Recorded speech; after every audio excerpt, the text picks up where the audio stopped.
And this Sunday evening where we have Sunday school is kind of a weird thing, putting two things together. But maybe it's not a bad idea, and I hope that it blesses you. And we're looking in July at a little bit different thing than we've done in a long, long time. Uh, I went to 1 Samuel chapter 8, and we were there last week, and we're just kind of talk about some things this month. It's the birthday of America. We celebrated July the 4th. In fact, in my neighborhood, some people are still celebrating it. But I saw a Facebook meme today that said it's July 7th and people are still shooting off fireworks, and they almost caught my Christmas decorations on fire. But, we have a tendency to drag things out when we enjoy them. And we love our country, and we love the fact that we can celebrate it. We love fireworks and hot dogs and hamburgers and getting family together and all of those kind of things. And we try to remember our freedom. At least we do in our family. And I hope your family does too, because that's important. It's more than just the 4th of July. Everybody has a July 4th on their calendar. It's Independence Day for America, and that's really what we need to stress. God has blessed us with a wonderful nation and with wonderful freedoms, and we never should take those things for granted. It really is something to celebrate, and we do pray that God would bless America. I know we don't deserve it, and I know we're a sinful nation, and we ought to be repenting, and I pray about that, asking God to forgive us of our many sins, especially the sins of murdering babies in their mother's wombs, those type of things, what we've done to marriage, what our morals are like, and our ethics, all of those kind of things, from top to bottom. It's a systemic problem in our nation, and we are reaping the results of that now as we see rioting in the streets, and it's just the result of so many things that we look and we say, how in the world can we possibly fix these things? And it is a little bit frustrating. For those of you who are my age, I think you probably feel a little bit like I did. When I turned 20, that was the beginning of the Reagan Revolution. There was a resurgence of patriotism and American pride and economic growth. It was also the rise of the religious right. Christian people kind of flexing their muscle in the political process. And I think back then we thought we are going to make some changes that are going to bring America back to where she needs to be, spiritually and morally, politically, all of those kind of things. And yet we have found out that we may not be handing off the baton to a new generation in the way that we thought we would. I really thought that we would be handing our children a better America than our parents handed us. I don't think we're going to make that, do you? And when I think about that, I go, dear Lord, what are you going to do? We deserve your judgment, and we deserve everything that we're getting. And then I thought about the line in the song, God shed his grace on thee. And I'm reminded that grace is always undeserved. We never get to a point to where we say we're worthy of grace. That's an oxymoron, I guess you would say. And we don't deserve it. We deserve the wrath of God, but we are praying for the grace of God, that God would restore our land. Now, how's he going to do that? And I think that Christian people like you, people like me, really are the key. Now, we're not the power brokers on anything, and nobody really cares what Greg Keenan has to say about anything.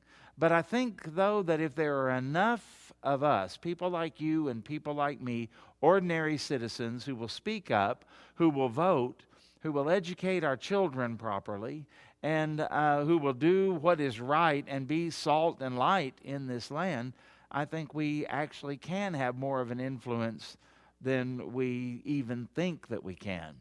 And that comes from a proper understanding of some things. Now, 1 Samuel chapter 8, the people want a king. And the people want a king because, well, Samuel's getting old. He's not as sharp as he used to be. He's not as spry as he used to be. He's not going to be around forever.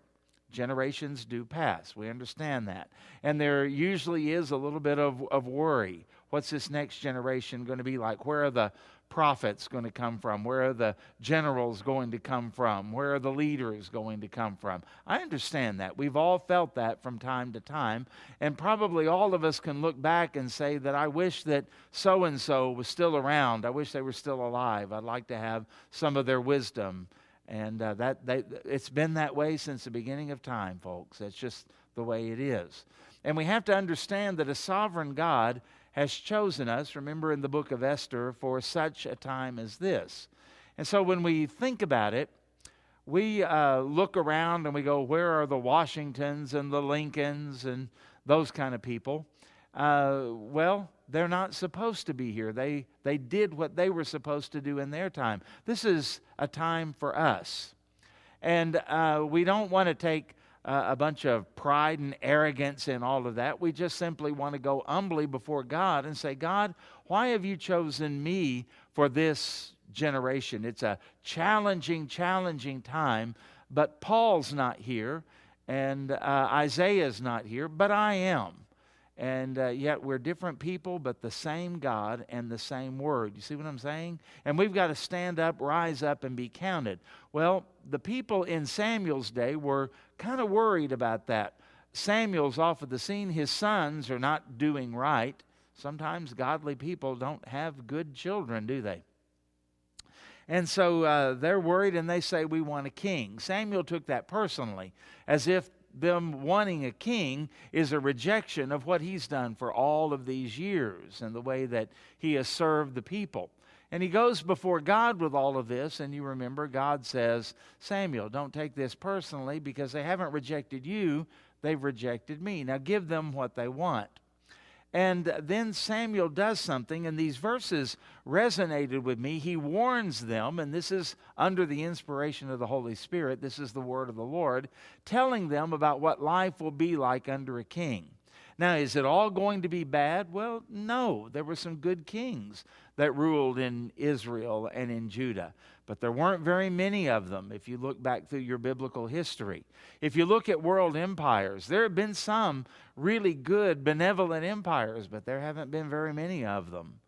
And I think about the negative aspects of having a king, kind of a dictator type of a person, somebody who has a sovereign who has absolute authority over the people. What are the chances that that could go well? Well, it could go well, and it could go very well if you have a really good king, a king who loves the nation, loves the people, and uses his power and his influence and his legislative skills and all of that to get things done. Man, that would be a whole lot better than trying to go through Congress, wouldn't it? Well, at the same time, what are the odds that you might have a bad king? And here's my summation of it. They're very good. The chances of having a bad king are much greater than having a good king. Why would I say that? Because I'm a pessimist? Because I see everything in a dark way? No, I'm a realist. I'm a realist. And the reality is that all of us are depraved human beings. You see, this is one of the beauties of our nation. Our founders understood biblical doctrine to some degree, and they understood that the human heart is corrupt and it's wicked, and that's why they came up with 3 branches of government. And that's why those 3 branches of government are supposed to be equal, and they are supposed to kind of contend and fight together. And those times when they can unite and stay together on things, well, we've got a good chance of that being a good piece of legislation, a good piece of law. And those times when they can't, sometimes people talk about gridlock in Congress. Well, sometimes gridlock can be a good thing because it can stop something bad from happening. Now, again, it could also stop something good from happening. We understand that. Human government is always going to be imperfect. And with that in mind, knowing about human depravity, knowing about humans' tendencies to grab for power and to grab possessions and to control and manipulate people, let's read what God says through the prophet Samuel to his people Israel, who are wanting a king and are actually rejecting the rule of God. And it says, 1 Samuel chapter 8, verse 10, So Samuel told all the words of the Lord to the people. So this wasn't just Samuel's idea. This is from God, who were asking for a king from him. And he said, "These will be the ways of the king who will reign over you." Now, I want you to notice as we read through this how many times the word take is used in here. The word take, okay? And we find the first of them right here. He will take your sons and appoint them to his chariots and to his horsemen and to run before his chariots. All the ceremonial things as well as the security things, I suppose, would be there. And he will appoint for himself commanders of thousands and commanders of fifties, and some to plow his ground and to reap his harvest, and to make his implements of war and the equipment of his chariots. He will take, there it is again, your daughters to be perfumers and cooks and bakers, and he will take, there it is again, the best of your fields and vineyards and olive orchards, and give them to his servants. He will take the 10th of your grain and of your vineyards, and give it to his officers and to his servants. And he will take your male servants and female servants, and the best of your young men and your donkeys. I always found it interesting that it put the young men and the donkeys together. And put them to his work. And he will take, how many times are we going to see this? He will take the 10th of your flocks, and you shall be his slaves. And in that day you will cry out because of your king, whom you have chosen for yourselves, but the Lord will not answer in that day. In other words, you're going to reap what you sow. You got to live with what you have chosen and the consequences of your decisions. Now, then as well as now, as we get into a political election cycle, we see this a little bit more, but it's always been the truth. Politicians gain power and they gain favor by doing what? They promise things. Free health care, free phones, free whatever. You know, we've seen the gamut of it. And really all that is a redistribution of wealth, okay? Because the government really does not have any money except for what they take from you. And so in order to give someone else something free, they have to take money in, and then they give money away. They take things in, and then they give things away. And we find that in this passage. How many times did Samuel tell them, he will take, he will take, he will take, he will take? So let's talk about the king maybe in a way that's a little bit more applicable to us. And instead of thinking about a king, which we really don't have, let's think about government. And you remember the old saying that a government that is able to give you anything and everything you want is also a government that has the power to take anything they want from you. We forget that sometimes. And sometimes I hear people say, well, the government's paying for this. No, the government's not paying for anything. You're paying for it. I'm paying for it. Taxpayers, we are paying for it because the government doesn't produce money and the government doesn't have any money.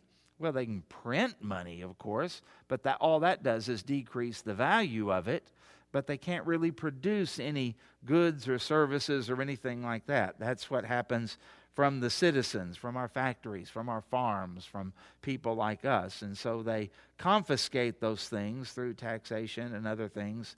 And that's how it works.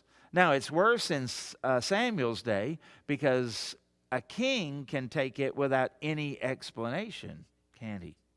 So when we look at all of this, the word take comes up over and over and over again. And I think sometimes we forget these things. So let's look at this. Maybe this will help you as you evaluate candidates, as you think about the form of government that we have and the pressure now. People are wanting to move into a more of a socialistic type thing, which always leads to totalitarianism.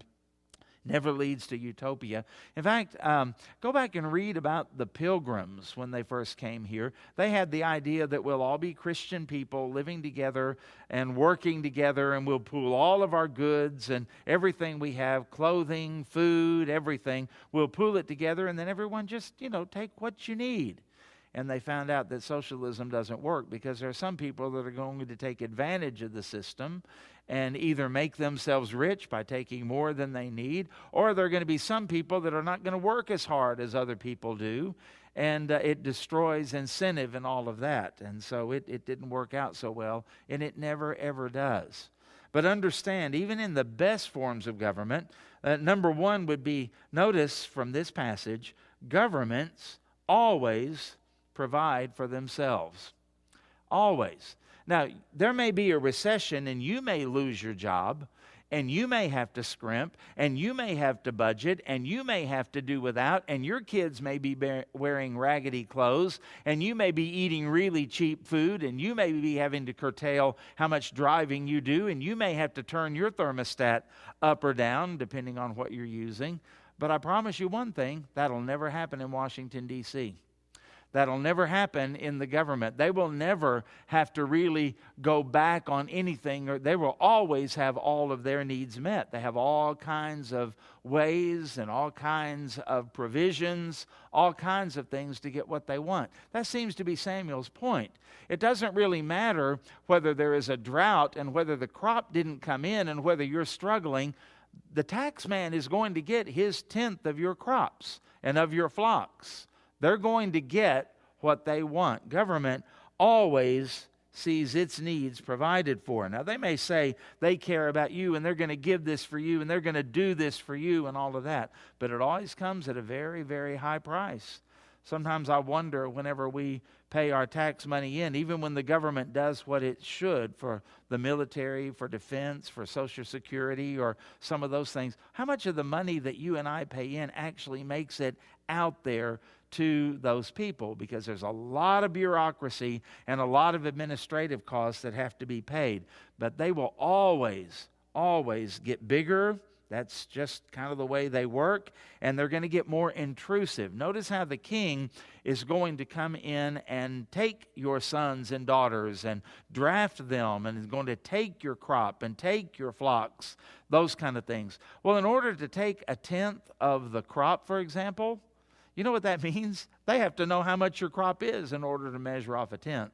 They don't just come in and say, well, we'll take this part and you keep the rest, without knowing exactly what they're doing. And that means they're involved in your life, and they know what you've planted. They know how many sheep you have. They know how many acres are in production. They know what the harvest is.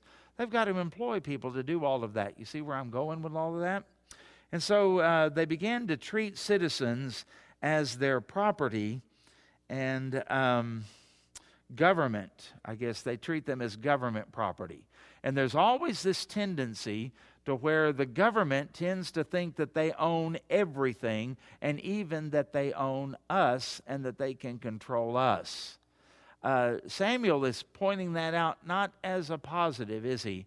He's pointing that out as a negative. It's human nature to gain power and to keep power during all of this. Makes me kind of sound like a political conservative, doesn't it? Number two, government takes, but it doesn't produce. All of what the government has, it comes from the people. It's the people's money, their crops, their flocks. Now, notice one of the things that I might take just a moment to say is that presupposes private ownership of property, doesn't it? Anybody that thinks that the Bible advocates kind of a socialism or a communism where nobody owns anything and we just share everything and do that, you don't find that in the Bible.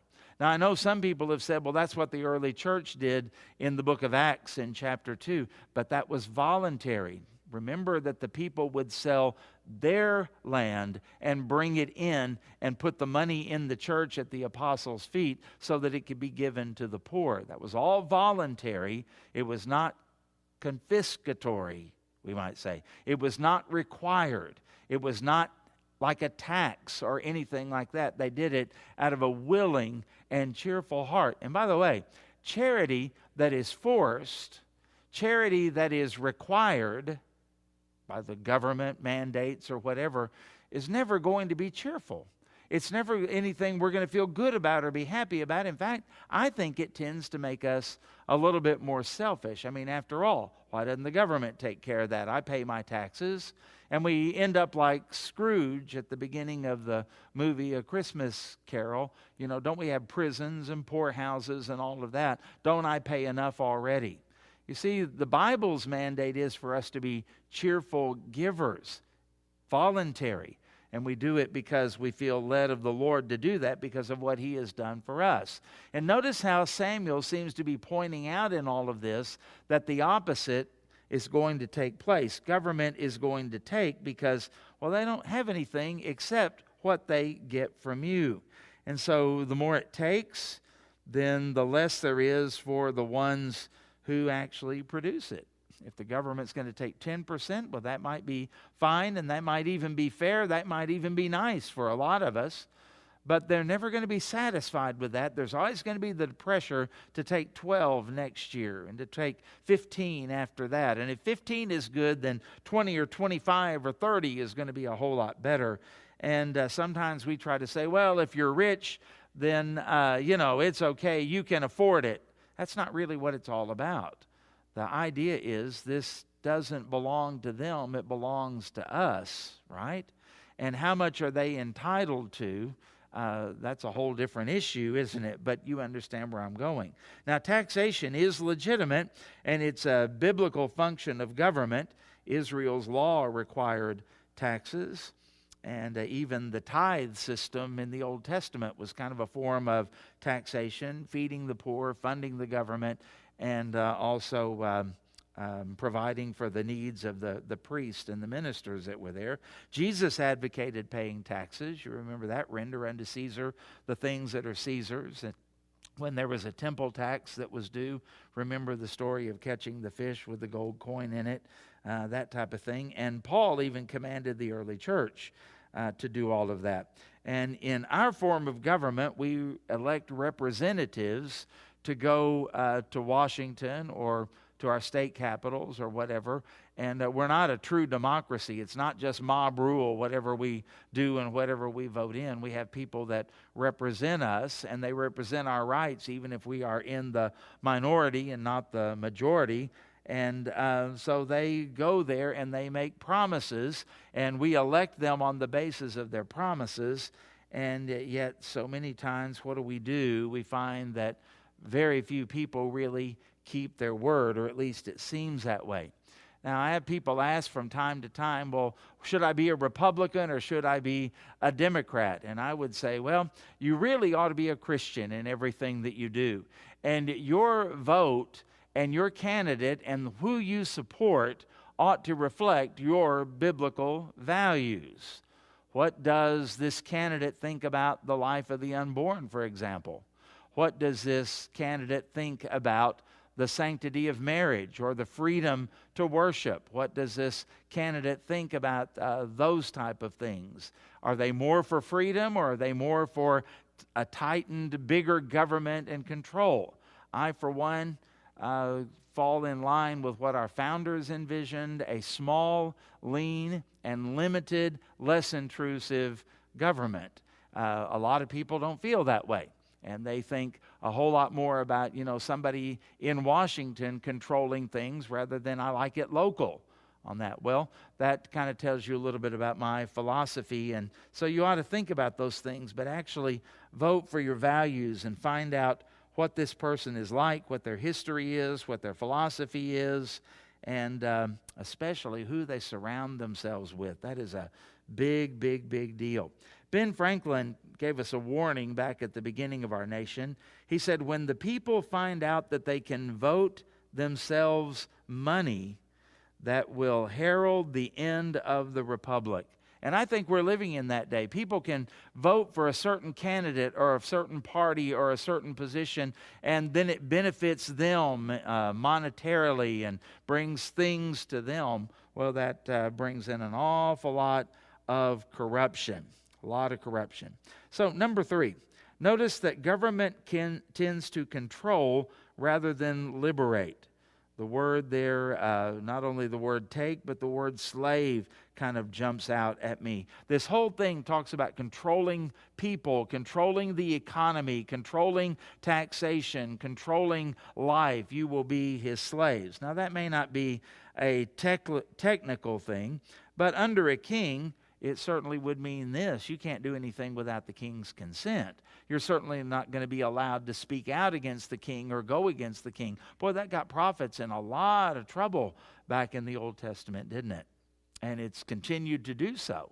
And so today we find that if we try to go against the flow and to go against those things, which Christians always do, Jesus told us that. We're always going to be going against the flow. Well, people don't always like that, and government is going to try to shut that down, going to try to control it. We've got to be careful. Good kings, as we said earlier, are rare, and so are good governments. We've always got to be vigilant about those things. John Adams, the second president of the United States and the first vice president, by the way, he said, "Our Constitution was made only for a moral and religious people. It is wholly inadequate to the government of any other." Proverbs 29:2 says, "When the righteous increase, the people rejoice, but when the wicked rule, the people groan." Boy, is that ever true. And that brings us to the last point. Number 4, government is always imperfect. That is, until Jesus comes. And I don't care if you've got the best candidates, the best form of government, in the best situation, it's always going to be imperfect. There's going to be some things that people just don't know. And so decisions that are made in 2020 may have consequences that were unforeseen for 2025 or 2040 or something like that. That's always going to be the case.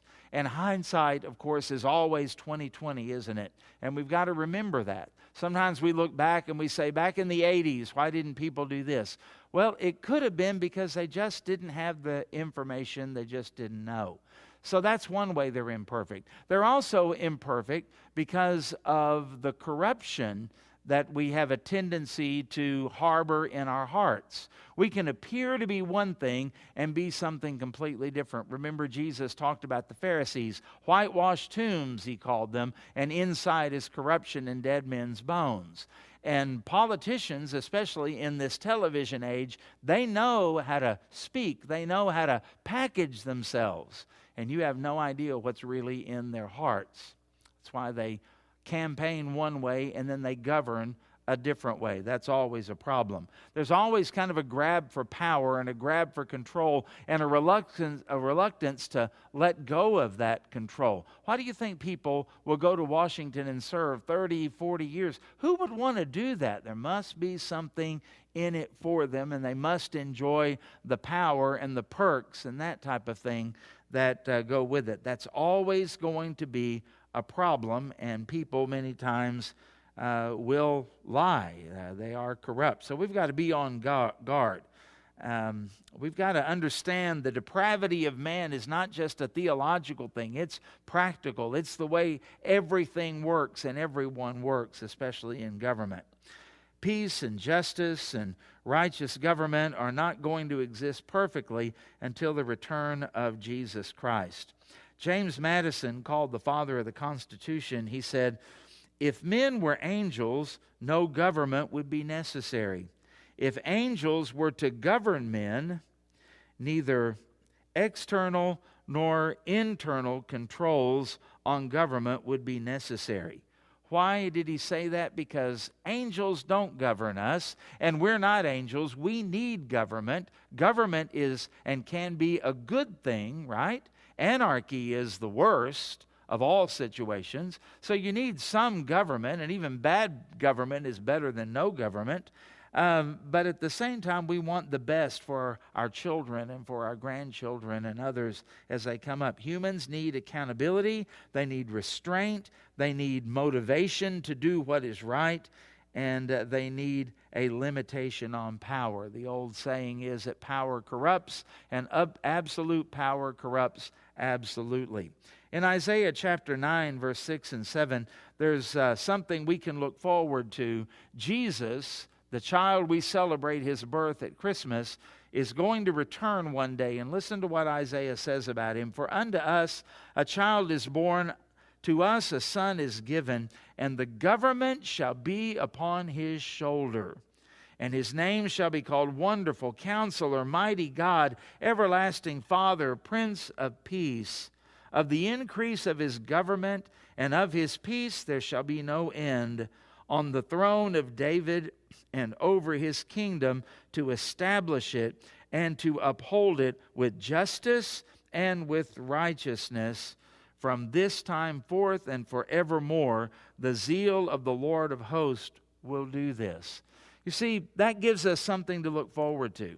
One day you and I are going to see a perfect government when Jesus sits upon the throne. Hallelujah for that. Even so, come, Lord Jesus. But at the same time, that also gives us the framework. In America, the cry at our founding was, "No king but Jesus." Oh, if only that were true. And only you and I as Christians can actually live under the lordship, the kingship of Jesus Christ. May God grant that it might be so. And may we look at that passage in Isaiah and the passage in 1 Samuel chapter 8 and remember these things about government and pray for our government and vote responsibly and also live as salt and light in the world in which we live today. So I hope this gives you some insight. The Bible is not something we have to make relevant. It is relevant to every part of our life, even to this political situation and this corruption that we find ourselves in today. May God help us to be kingdom citizens as we live as citizens in this great country which the Lord has given us. God bless you.